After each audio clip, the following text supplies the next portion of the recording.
Hoy, 2 de abril, conmemoramos con toda la ciudadanía en un acto espectacular, junto a los excombatientes, los 40 años de la gesta de Malvinas. Muy contento, muy emocionado y espero que la ciudadanía también esté conforme con todo lo que se gestó en esta ocasión.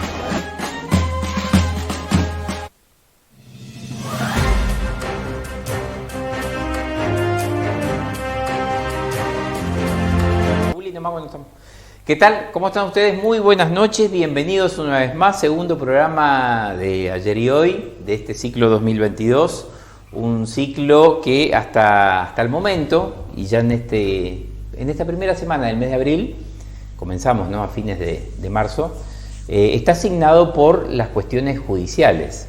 Ya comenzamos la semana pasada con el tema justamente previo a la sentencia, a la resolución del Tribunal Federal de Corrientes, y estuvimos dialogando, ¿no?, por esta causa denominada, en realidad no sé, digamos, una etiqueta más que nada periodística, pero desde el punto de vista técnico tiene otra denominación, pero es más conocida como la causa del lavado de activos y como causa aduana.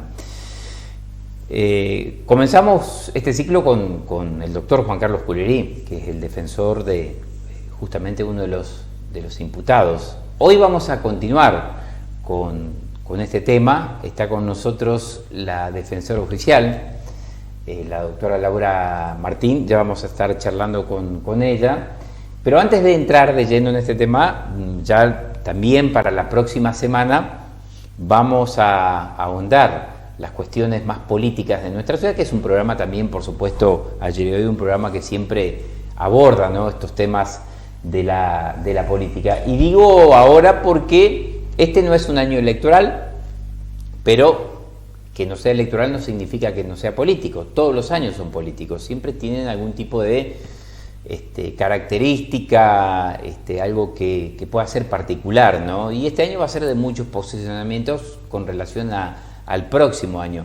Pero lo que le da como el puntapié inicial a la cuestión política es el inicio de las sesiones ordinarias en el Consejo Deliberante, que por excelencia es el ámbito de debate político en nuestra ciudad.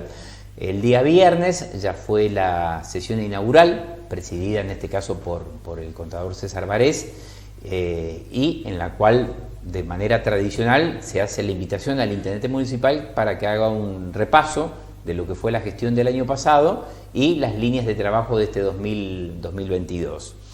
La semana que viene vamos a empezar un poco con el tema de la cuestión política. Y la cuestión política hace a los problemas de la ciudadanía, porque la política tiene que estar justamente para esto.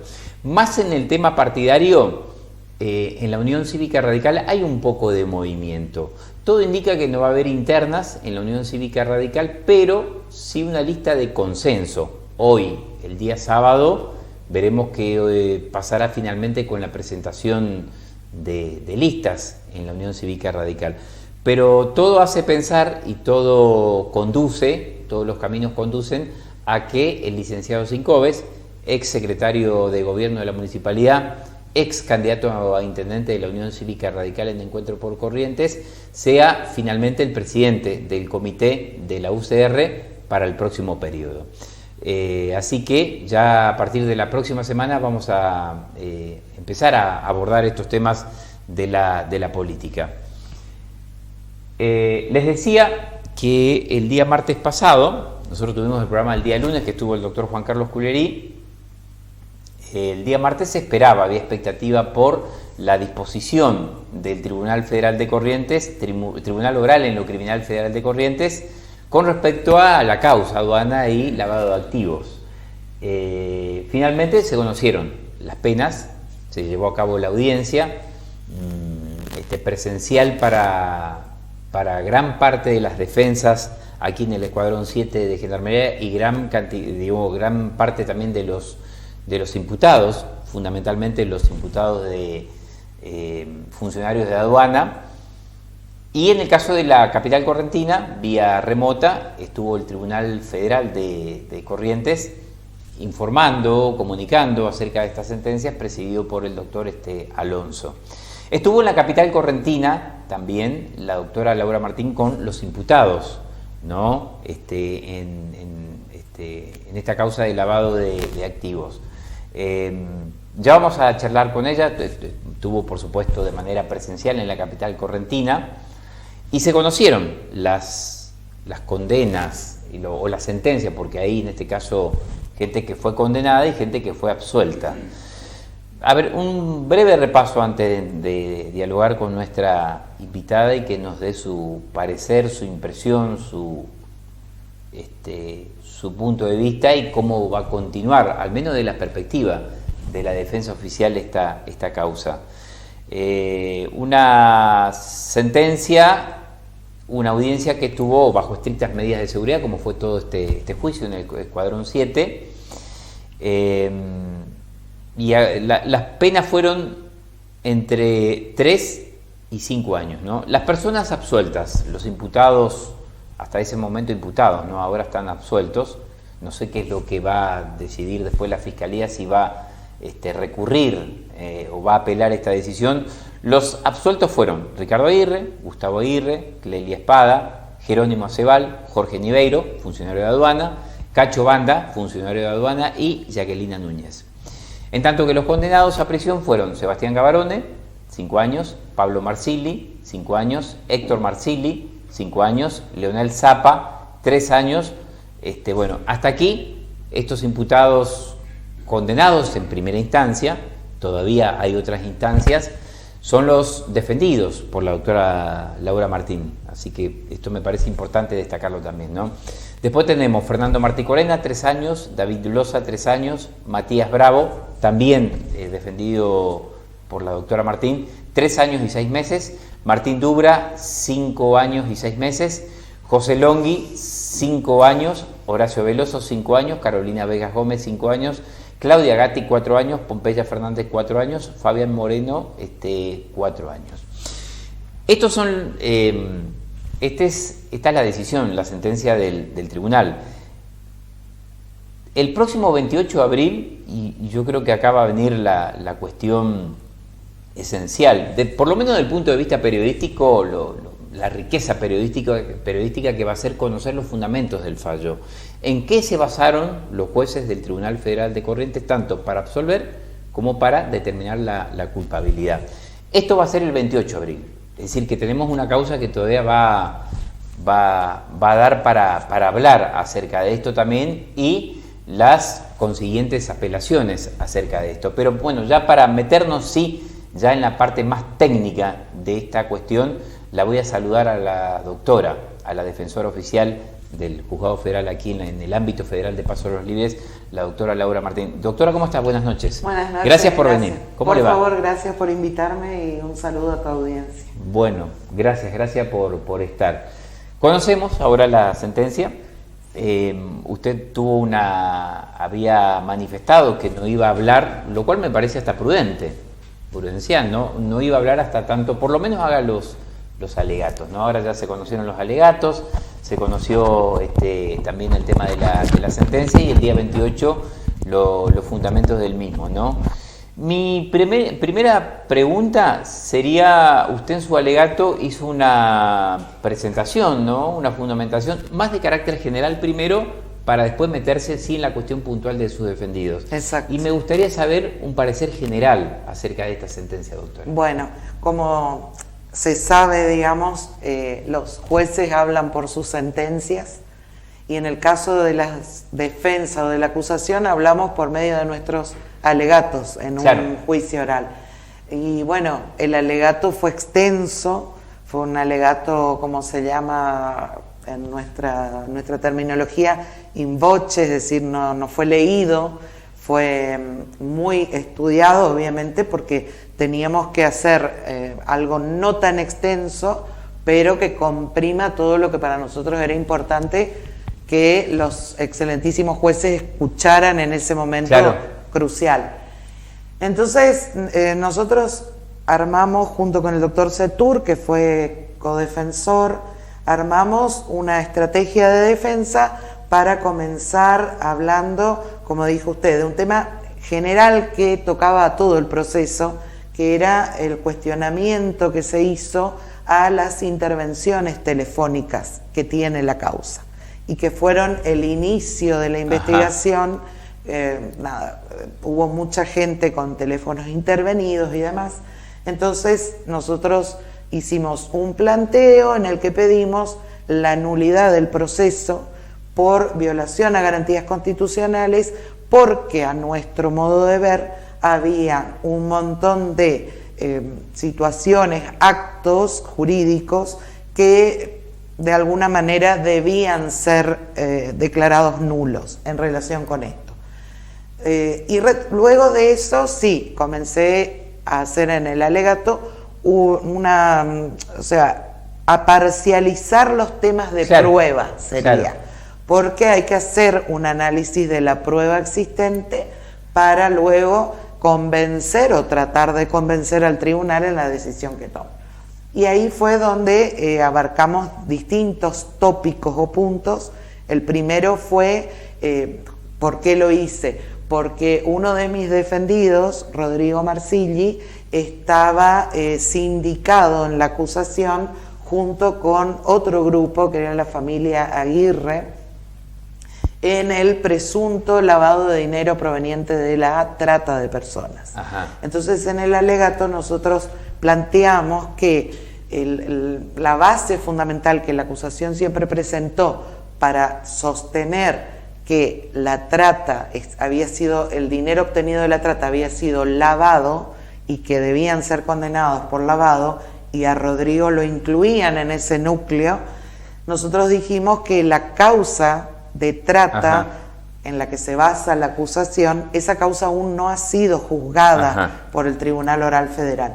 Por lo tanto, no estaba probada la actividad de trata, que sería el delito precedente para el lavado. Sí. Ahí, perdóneme, quiero interrumpirla porque me parece que usted da con un punto que es hasta neurálgico también en el conocimiento de la gente. Lo que se juzgó ahora es lavado de dinero y el tema de contrabando, vamos a denominarlo de esta manera, en el tema de la aduana. No así el tema de trata. Trata de personas. No. El tema de trata es la causa 7789, que está para juicio oral. Para juicio oral. En esa causa yo intervine en primera instancia acá. Yo fui defensora del doctor Pon en toda la instrucción y de otras personas que todas llegaron a juicio, o sea, quedaron procesados y llegaron a juicio. Por lo tanto, bueno, eso ya queda después a lo que el tribunal vaya a decidir. Y el tema es el siguiente. Nosotros no tenemos los fundamentos, o sea que no podemos saber el por qué llegaron a esa conclusión, pero en el caso de la familia Aguirre fue absuelta en esta causa, la causa aduana, digamos. Por lo tanto, entendemos que en algún punto ese, digamos, planteo que hicimos lo receptó favorablemente el tribunal, porque estaban siendo acusados de lavar dinero proveniente de la trata. Cuando no estaba juzgado la cuestión. Cuando todavía la trata no está aprobada. No está aprobada porque debería hacerse un juicio y ahí una sentencia que determine que hay responsabilidad en ese delito. Claro.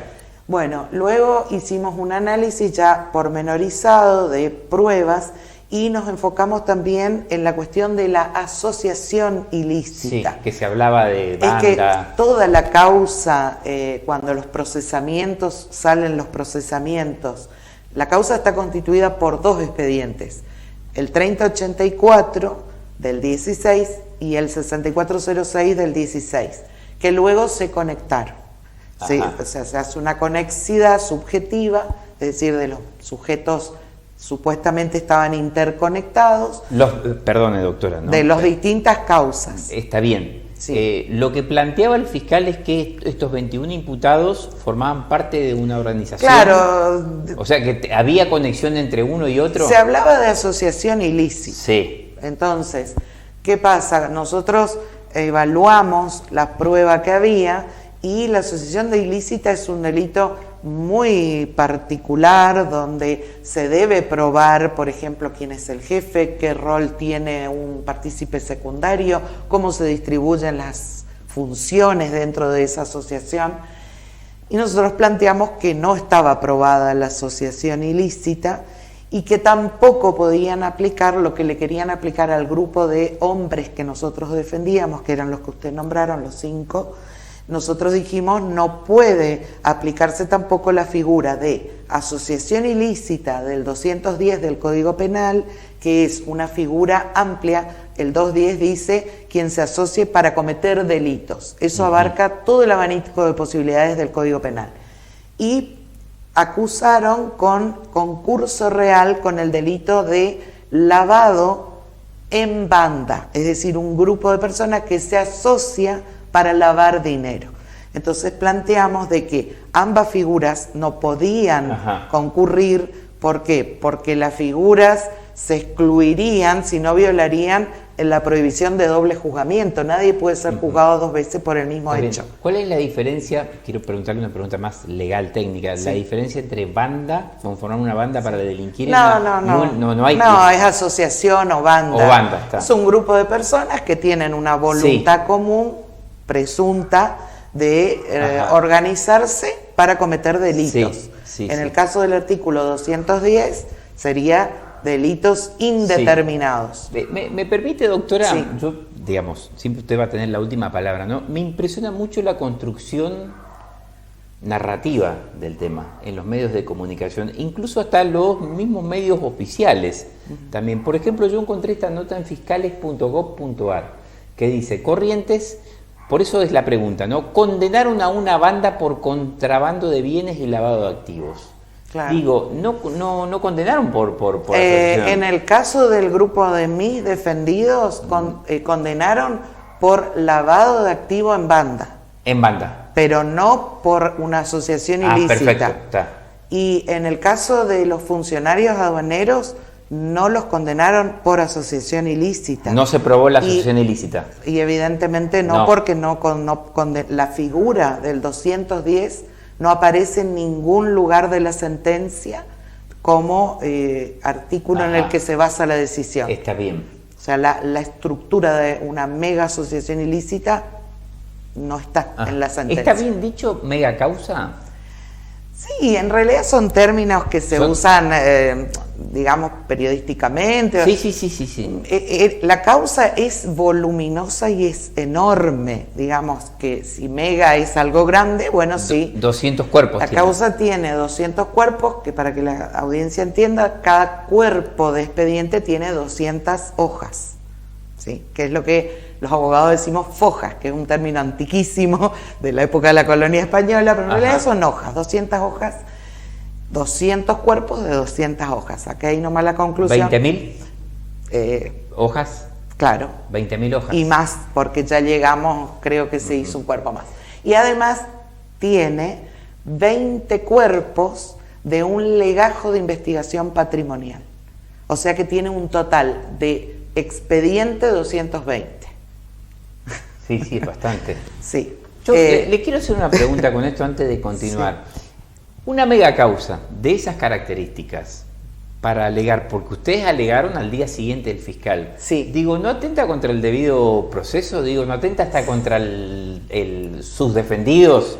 No, porque uno tiene que preparar un alegato de 6 horas prácticamente que duró el del fiscal y al día siguiente defenderse. Sí, yo ese día escuché el alegato que duró muchísimo, lógicamente iba tomando nota de todo, pero todo lo que el fiscal y las querellas plantearon era lo que se había traído al proceso. Ajá. O sea, no hubo ninguna novedad de último momento. Bien. O sea que el alegato también lo hace ya conociendo obviamente la causa, y sí, es enorme, voluminosa, pero uno va leyendo, va estudiando, va conectando una cosa con otra y se puede hacer tranquilamente un alegato, sin problemas. ¿La acusación está basada fundamentalmente en escuchas, doctora? Mucho de escuchas, sí, de transcripciones de escucha y de algunas escuchas que se reprodujeron en el debate, y sí, porque hay mucho material grabado en CDs. Hay mucho, o sea que es una modalidad de investigación. ¿Y eso como prueba alcanza? Y bueno, es el planteo que nosotros vamos a esperar que dice el tribunal de nuestro planteo de nulidad y veremos, porque hicimos un planteo bastante suculento en cuanto al análisis que se fue haciendo. Quiero esperar a ver qué dice el tribunal respecto de eso. Pero por lo pronto no hicieron lugar a nuestro planteo de nulidad de todo ese tema de las intervenciones telefónicas. Bueno, para ustedes hubo irregularidades en el Nosotros planteamos, por eso pedimos la nulidad. Nulidad por violación a distintas garantías del debido proceso. Por ejemplo, doctora. Y por ejemplo, en el tema de de la privacidad y de cómo se debe investigar, el planteo fue que no se puede, ni bien se conoce una noticia criminis, empezar a intervenir teléfonos. Eso es conocido como expedición de pesca, es salir a buscar... Expedición de pesca. Así se llama en doctrina penal. Es salir a buscar por medio de la escucha pruebas, básicamente. Y por otro lado, el tema de cómo se manipuló esa prueba física, porque la intervención es algo etéreo, o sea, se interviene un teléfono, pero la comunicación es etérea. ¿Cómo se materializa? En un CD. Hoy, esto fue hace 6 años, hoy calculo que deben ser pendrive, no sé. En ese momento eran CD. Y la forma de resguardar para la defensa no era la apropiada. ¿Sí? Entonces, o sea que podía todo surge de la causa. Lo que nosotros planteamos no fue porque se nos ocurrió. Mirando el expediente, fuimos viendo un montón de situaciones que son para nuestro... La defensa tiene la libertad de plantear todo lo que beneficia al imputado, pero no tampoco imaginarse cosas. Siempre es dentro del ámbito de la causa. Y bueno, la privacidad, la igualdad ante la ley, porque hemos planteado también cuestiones que hacen a los imputados, que, hay veces que en una causa se debe observar la prueba con más amplitud y no necesariamente cerrarse en una prueba. Y como dijo usted, la prueba de las escuchas telefónicas no es una prueba, a nuestro modo de ver, determinante. Si además tenemos otras pruebas que confrontando o pueden probar otra cosa o pueden no probar lo que se pretende, digamos. Ese fue más o menos el análisis que hicimos. Y nos basamos en un fallo de la Corte Suprema 40, donde se había declarado la nulidad de un proceso por irregularidades en toda esta cuestión, y otro fallo de la Casación, Rivero, que eran de representantes futbolísticos, que también se había, digamos, declarado nulidades por este tipo de irregularidades que nosotros habíamos planteado. Y bueno, después hicimos ya un planteo imputado por imputado. A ver, ¿me da un minutito? Sí, cómo no. Un minutito me pide acá la parte técnica y ya estamos ahí. ¿Cómo no? Ya estamos nuevamente, seguimos con la doctora Laura Martín, que es defensora oficial, en este caso de los imputados, algunos de los imputados por el tema de lavado de activos, muchos de ellos condenados, ¿no?, a la pena de 5 años de prisión. Esto fue determinado por el Tribunal Federal de Corrientes la semana pasada.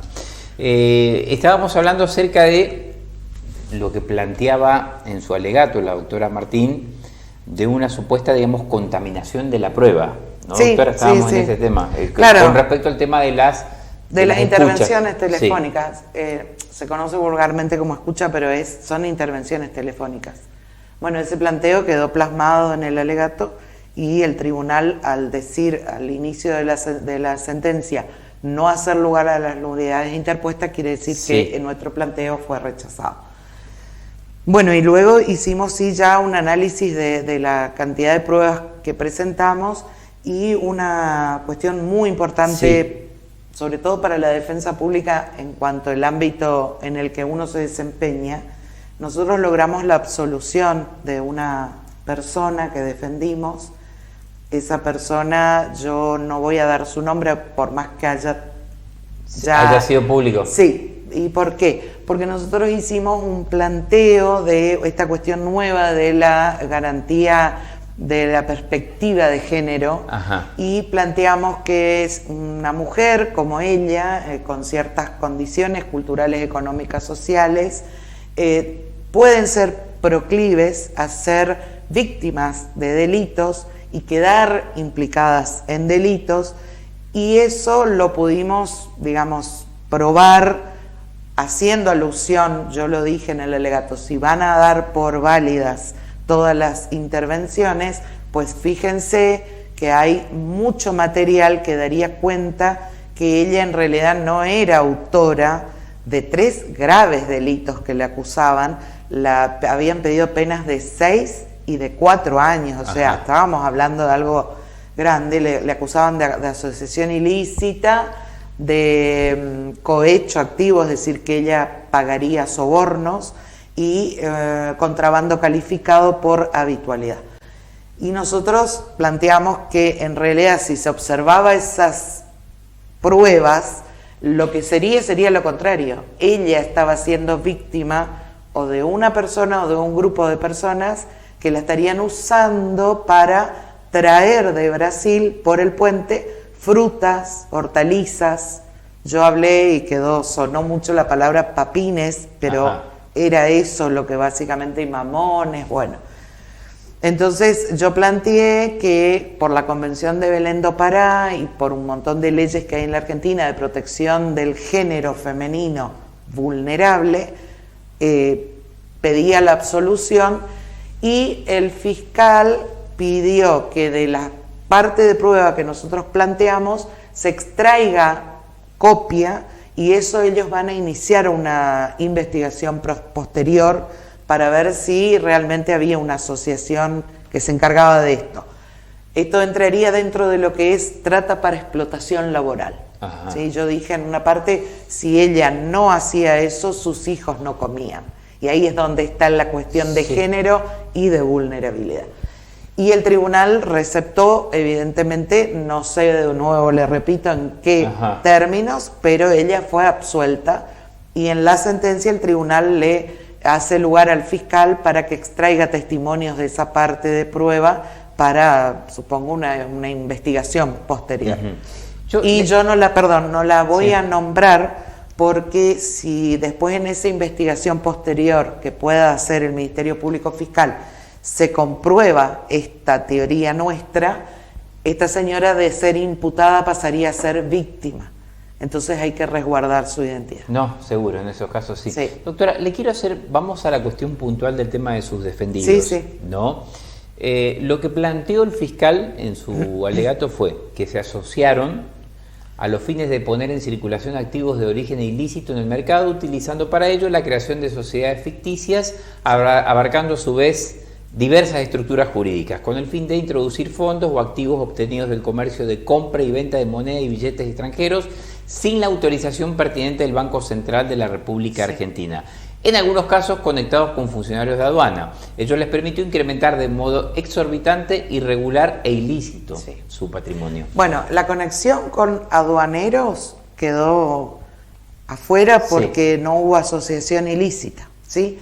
En la asociación para el lavado, que quedaron el grupo de representados, Héctor Marsili quedó solo, salió de Aguirre, pero no entró en tampoco, con este grupo. Esa es una situación especial que quiero ver los fundamentos de eso.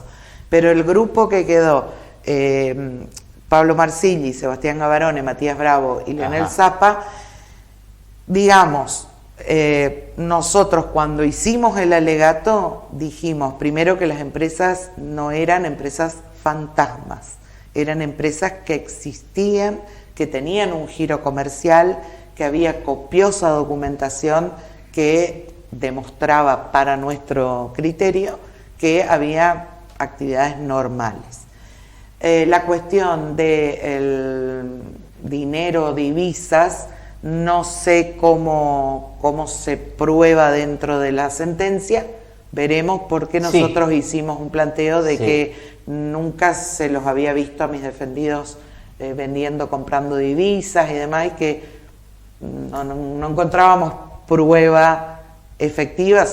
Salvo que sea la escucha, las escuchas. Podría ser, pero no sé, o sea, ¿en qué se basaron los jueces? No sé, vamos a saberlo. Eso lo van a tener que el 28. fundamentar. Sí, claro, todo tienen que fundamentar.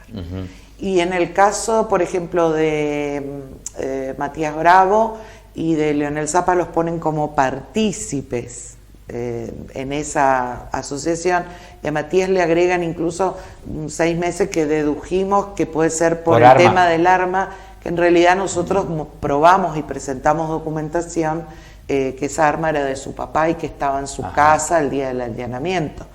Pero bueno, también queremos ver a ver qué opinó el tribunal respecto de esa documentación que presentamos. Está bien, ahí hay un término que los abarca a todos, ¿no? A sus defendidos. Ello les permitió incrementar de modo exorbitante, irregular e ilícito su patrimonio. No hubo una pericia contable. Este es el planteo de la Fiscalía, no es un fundamento de un fallo. Y está en todo su derecho, por eso un juicio, la única forma de hacerse un juicio, ¿cómo es? Escuchando a las dos partes. Sí. Bueno, y tienen su derecho a plantearlo. Nosotros lo que observamos es que dentro del proceso nunca se hizo una pericia contable, por ejemplo, para determinar el monto lavado. Eso no hay. Está bien. Doctora, usted utilizó 2 términos en su alegato que yo los tomé hasta como título periodístico, ¿no? La causa fue armada y diseñada con elucubraciones, ¿no? Y después hizo una afirmación. Esta historia se armó es digna de una película de ciencia ficción. ¿Es así? Sí. Le digo, en ese momento yo estaba hablándole al tribunal con la pasión que me caracteriza porque soy verborrágica y es lo que a mí se me formó en la mente en ese momento. Para mí no había las pruebas que demostraran tanta cantidad de delitos imputados.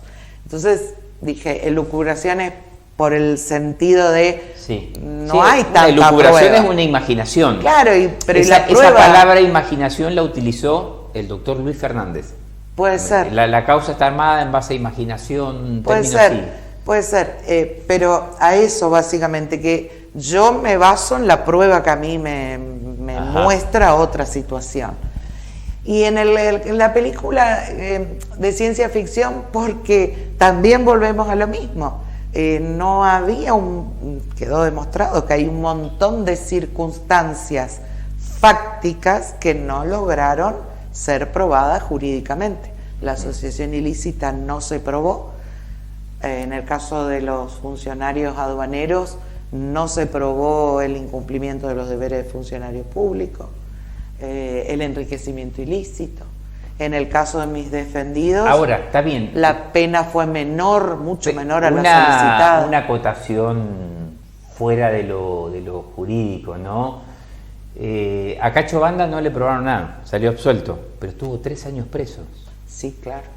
¿Y eso cómo usted...? Y bueno, eso es una facultad que tiene la justicia de tener hasta 3 años detenidos a personas no declaradas culpables.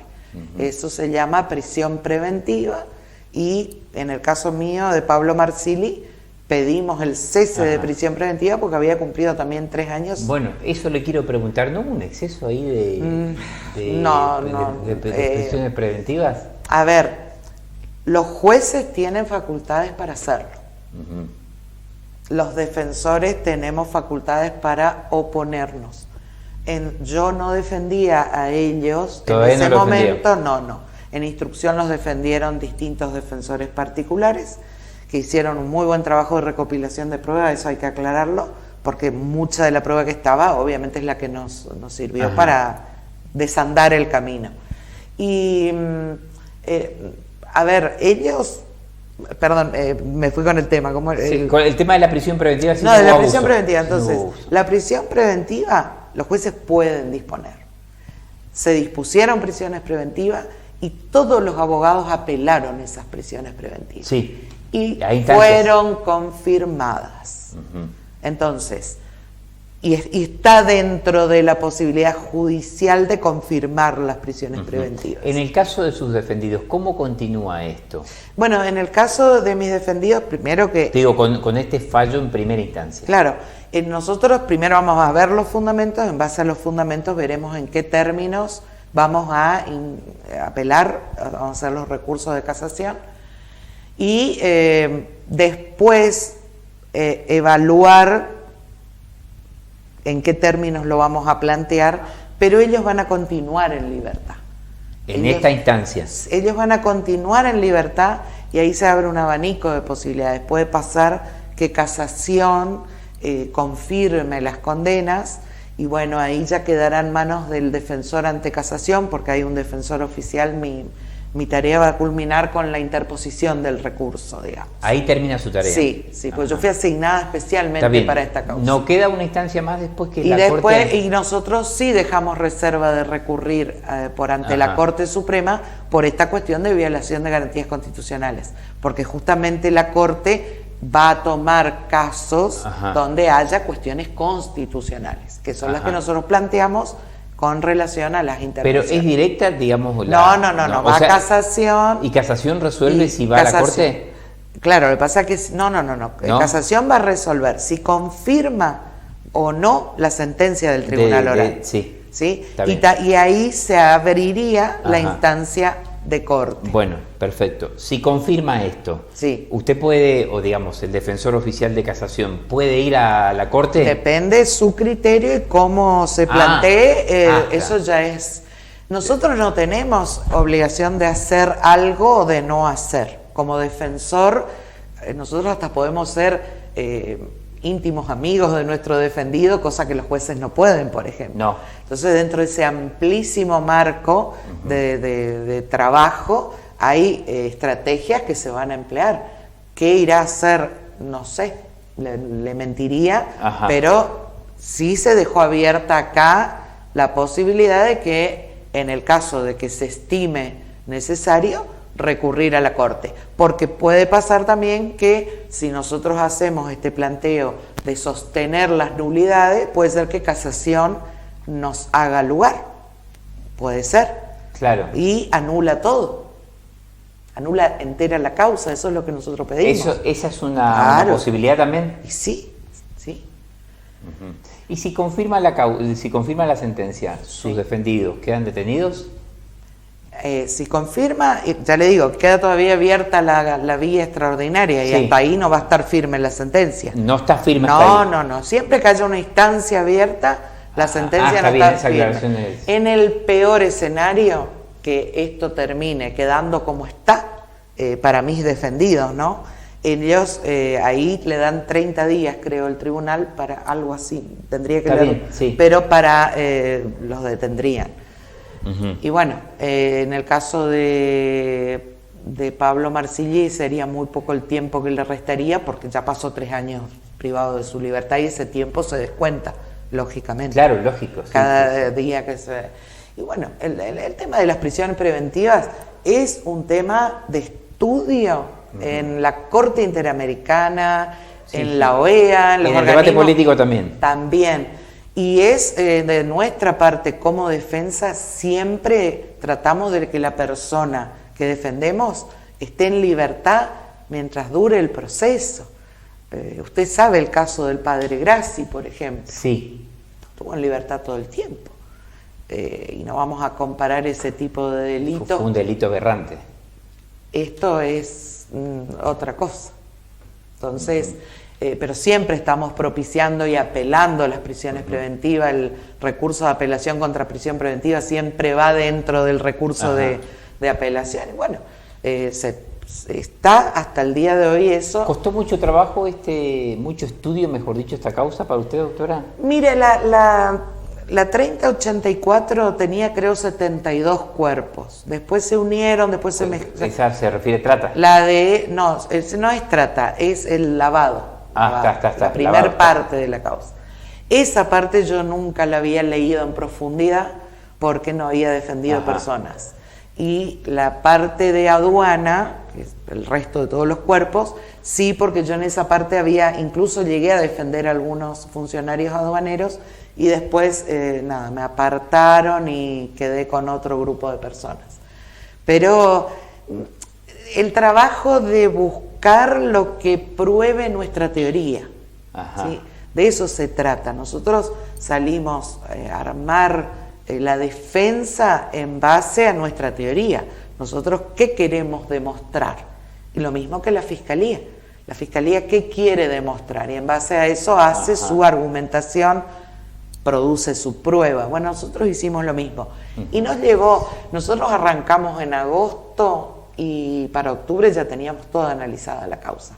Sí, me llevó horas enormes de mi vida, pero una cosa... Yo noté en las defensas, hablando con los distintos defensores, que es algo que los consumió mucho. Sí, sí. De dejar otras causas momentáneamente. Bueno, yo no puedo dejar otras causas porque Tiene todos los días. Sí, pero pude. Me quedaba altas horas de la noche leyendo. ¿Le sorprendió en cuanto a sus defendidos la resolución quiero hacer dos preguntas en una. Si le sorprendió la decisión del tribunal en cuanto, digamos, la culpa que se estableció, por lo menos en primera instancia, a sus defendidos, y por qué decidió ir a Corrientes Capital con ellos, a esperar la Sí, la lo que sentencia. pasa es que el juicio oral, esto es por la pandemia, el tema de que se habilitó el Zoom y además por la cantidad de imputados que muchos no tenían recursos para viajar a Corrientes, digamos. Pero en el caso nuestro, la inmediación en el juicio oral, es importantísimo estar en las audiencias del defensor, porque ahí se ve la cara del testigo, cómo el testigo declara, los gestos, eso es muy importante. Sí, muy importante. Para nosotros fue muy importante y mucho nos sirvió del debate para luego hacer las afirmaciones que hicimos en base a los interrogatorios que se hicieron. Y la segunda pregunta, con respecto al tema, si la sorprendió la decisión. Son las reglas de juego. Uno va al día de una sentencia y sabe lógico, que puede haber condena o absolución. Lo que podemos sacar no es agradable, una condena, lógicamente no, pero sí las penas fueron mucho menores a los que pidió. Sí, habían pedido 8. Sí, eran altísimas. Imagínense que 8 años es la mínima para un homicidio. Se habían pedido penas altas. Sí. Y logramos... Claro, un homicidio simple son de 8. 8 a 25. Y la verdad que cuando escuchamos eso fue fuerte. Escuchar... Bueno, pero llegamos a 543, digamos que son penas muy menores. De hecho, la pena de 3 no se hace efectiva nunca, por ejemplo. No, la de 3 no. No, porque esas quedan en suspenso. Pero bueno, vamos. ¿Y 3 y medio el caso? Sí, ahí sí, el medio. El medio es el tema del arma. Claro, sí, pero eso, ya le digo, nosotros presentamos documentación y vamos a ver qué dice el tribunal y bueno, en base a eso cuestionaremos. El tema, ya finalizo, ¿no? Sí, Estamos en el último minuto. El tema de, entonces, la causa de tratas, ¿usted no tiene ningún tipo? No, yo intervine en primera instancia, luego se elevó a juicio. ¿Y de eso puede opinar, doctor, o no? No, esa causa, porque no hay sentencia y yo defendí a personas que todavía no han sido juzgadas, ¿no? Cada, digamos, imputado tiene su defensa particular. Deduzco que algunos imputados continuarán con la defensa oficial, deduzco, pero no lo sé con certeza. Si le digo, le miento. Está bien. Última, en 30 segundos, ya me voy al plano más de su labor cotidiana. ¿Cómo va la Defensoría Oficial? Hubo muchos cambios y bajó mucho la cantidad de personas privadas de libertad que tenemos.